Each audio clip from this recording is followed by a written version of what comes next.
Postseason basketball. It's a time for buzzer beaters and upsets, heartbreakers and defeat.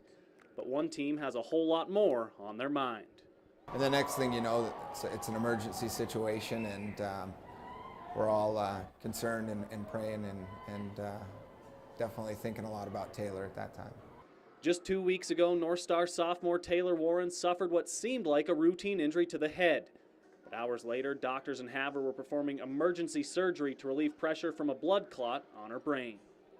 I started to think like all the things I take for granted with her, the conversations going to school in the morning, criticizing each other on how to play basketball and how to run during track. And I just think that all that could be gone in just a second if something goes wrong.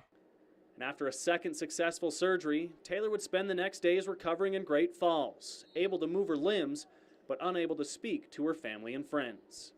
It's just so hard to see her where she's just kind of sitting in a bed, not being able to do things, and would just get really tired just from thinking too hard or being around people too much, and it's just hard to see your friend that way. The Knights would also like to mention honorary captain Taylor Warren. Fast forward 2 weeks to the Northern C Divisional, and Taylor was back on the bench with her team and in the stands with her friends. I know it's one of those things that as a coach, hair on the back of my neck stood up. We always circle up and huddle up right before we go out, and she was in the locker room with us, and for that to happen, I don't even think as a coach you can put that into words. But her friends, teammates, and even other teams in the division have, as signs, cards, and even writings on shoes have popped up with the words, "Play for Tay."